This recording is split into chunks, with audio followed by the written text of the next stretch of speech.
But this is my 3 secrets, chef secrets to making great sauces. And a great sauce is so important to cooking, as you know. I mean, you can cook a great piece of chicken, you put a bad sauce on it, it's ruined. Although, you could take a bad piece of chicken and put a good sauce on it and everything's okay. So, sauces are really important.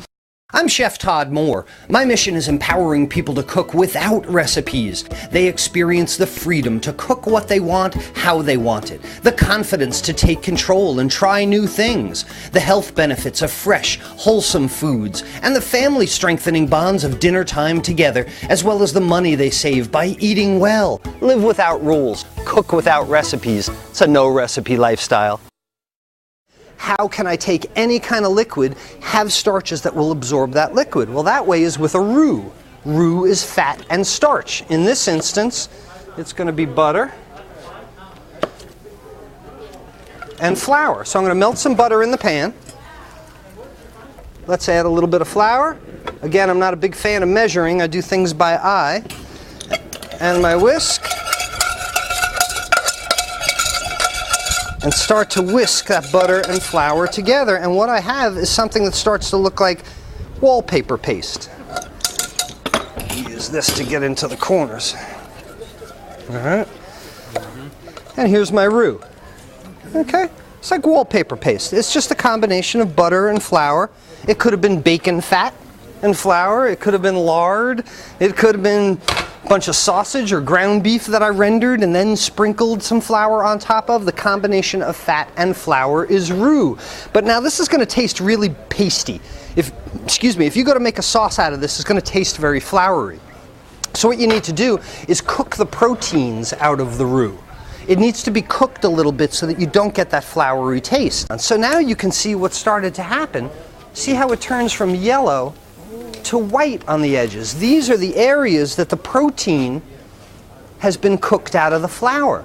And cooking the protein out of the flour means I'm not going to get that floury kind of taste. So now if I have, there we go. So now if I have some milk, cold milk, I can add this to the roux, and it's going to have the same effect as the cornstarch slurry did. But now I've got butter, which tastes a heck of a lot better than cornstarch.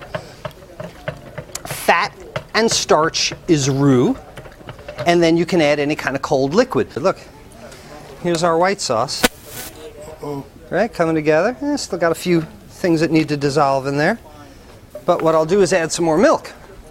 So now, what I have in this pan is this nice, smooth white sauce, which is made by butter and flour is roux, milk or broth or anything else that you might want, and then the real test is our degree of nappe. So coat the back of a spoon, pull your finger through the spoon, and if it does not run back together, then this is thick enough to stick to food.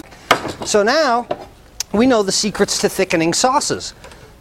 The first way to thicken a sauce is by simple evaporation, reduction. If you have the patience, you let it evaporate and it will thicken. I generally don't have the patience for that. Second way is to add something that's thicker than what you already have. Tomato paste, goat cheese, pureed beans, anything like that. Third way, cornstarch slurry, like Grandma used to make her turkey gravy. Roux is the fifth way. I've already told you that butter and flour is starch. Let's do another quick experiment while I have a minute. Let's just say I am making a meal for friends that are coming over. And I've got this nice white sauce that I'm making here, and the friends are due any minute. And I do my nappe thing, and oh my goodness, look how thin this is. And the guests are going to be here in 10 minutes. Oh my God, what do I do?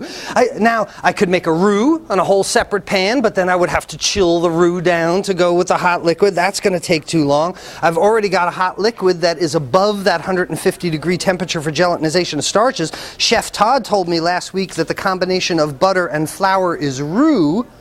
This is called beurre manie. French culinary, if I take a pat of butter, put it in the flour, squeeze as much flour into this pat of butter as possible. What am I doing? I'm making an uncooked roux. If I already told you butter and flour is roux, why can't I just take a pat of butter, keep working it around? All right. What do I got? I got a clump of uncooked roux. Now, in an emergency, this is okay. I already told you because it's going to have a little bit more pasty taste that the proteins aren't cooked out of it, but this is an emergency. The guests will be here any minute. So now I can crumble this uncooked roux into any simmering liquid.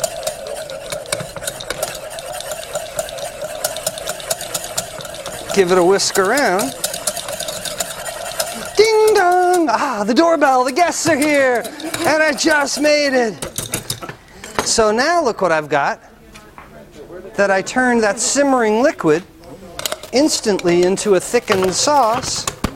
Pull my finger through it nappe, and it's at nappe that quickly.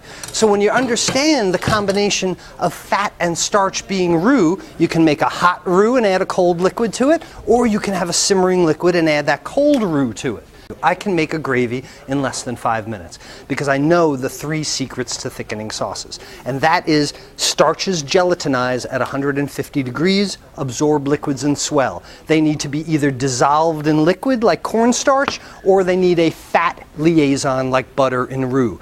But once you understand that, you can thicken any liquid. You can make great sauces out of just about anything that you want and save that chicken breast that you burnt horribly or the roast that was maybe a little tough, but the sauce is really great. The 3 secrets to creating sauces just like a chef at home. I challenge you to use them at home, and I thank you for your time and attention.